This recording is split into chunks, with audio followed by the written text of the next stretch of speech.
but don't look for an easy way out. Nobody wants to work hard these days. Everybody wants the easy way, the 20-minute abs, the 10-minute this, 10-minute that.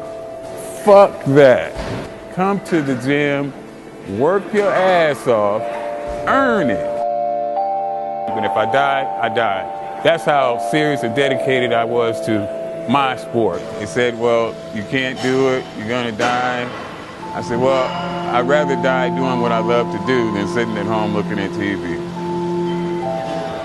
I'm CT Fletcher, 6-time world champion, 3-time world champion, drug-free bench presser, 3-time world strict curl champion. I'll say this, my childhood growing up, I'm a contrast because if you look at video, you'll see that I use quite a bit of profanity. And it's really a contrast to how I was raised. There was a time in my youth when I thought that any amount of weight that I put on a bar, if I went down with it, it was coming back up. I felt there was nothing I couldn't do. I felt like a real fucking Superman walking around on planet Earth. What invited you to the party? I like to do pause rips sometimes and think about the things that have gone on in my mind throughout the day and how anxious I am to get to the gym and just work out.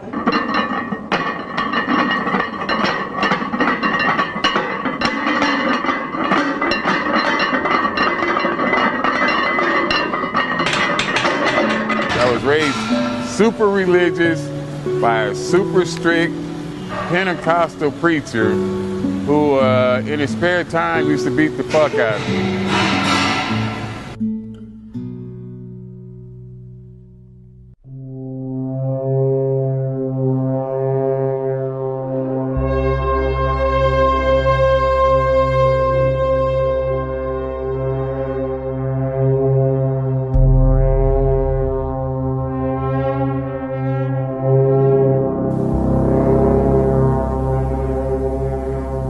School life, I grew up in Compton, #1 crime rate at the time, and we were proud of it. And so I got into some things that, everything that a preacher's kid shouldn't do, I did. I'm sure that everybody probably know Tookie Williams, which is a gangster from Compton and one of the founders of the original Crips. When I was a kid growing up, Tookie Williams was the man, not Arnold Schwarzenegger.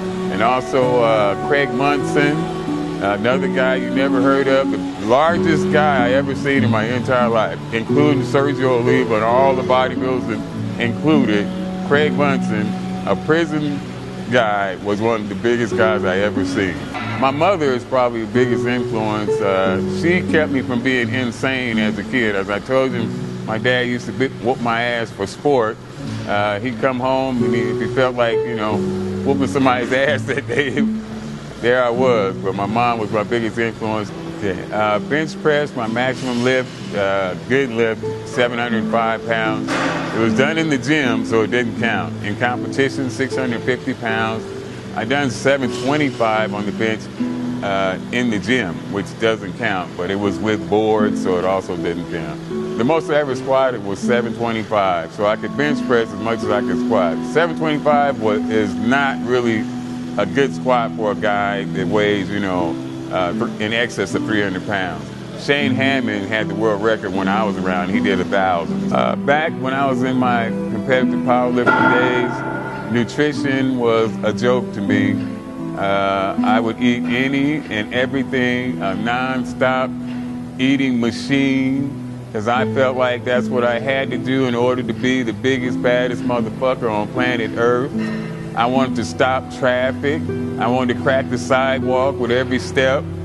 I wanted to be the king of the jungle, the baddest beast on the planet. So I felt like stuffing my face was the only way to do it.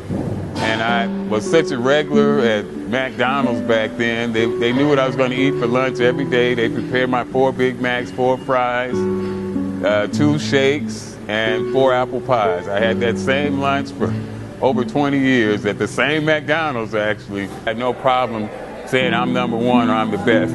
I actually went to a world championship competition. I announced to the entire crowd of super heavyweights who was back there warming up, which one of you motherfuckers is coming in second? Because all you motherfuckers know that I'm winning this shit. Now that was my attitude in 1992 when I thought I was the best on the planet. And what happened, and all the way took to the year 2005 for my attitude to change and be humbled, was the fact that I had to have emergency open heart surgery. I was rushed to the emergency room more times than I care to remember. I hate the emergency room. They told me, they advised me not to even do it because the strain of having that much weight on me might cause the aortic valve to break at that time. And if it breaks, then you're dead. There's no coming back from that. And I went anyway. Well, I had stopped powerlifting and I had lost, I was 260 before the operation, so I had lost 45, 50 pounds just to try to not have to have the operation, but it didn't work. And I came out of that surgery weighing 190 pounds. And looking like I never lift weights before in my life. I was a human skeleton.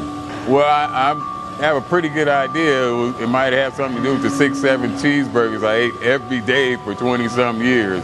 I would eat those cheeseburgers because I thought I needed it in order to keep up my size. Instead of taking steroids, I would eat. So I would overeat and I would eat anything.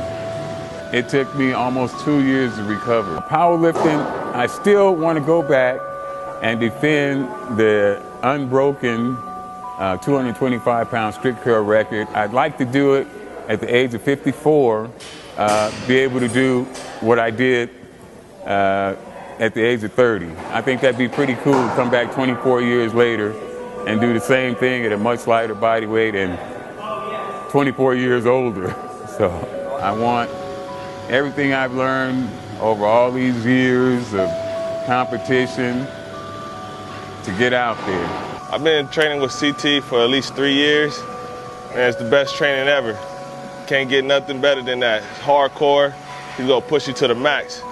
One day I was training with CT, I was about to pass out. He told me it was pass out and it was still my set. My name is CT Fletcher, CT Fletcher's son. My dad is my hero, and I want to be just like him. And I want him to pass the torch to me. I started training with CT about 2 years ago from now. When I first started, I was really lightweight. I was about from 140 to 150. In 1 year, I went from 140 to 150 to about 195, close to 200 pounds.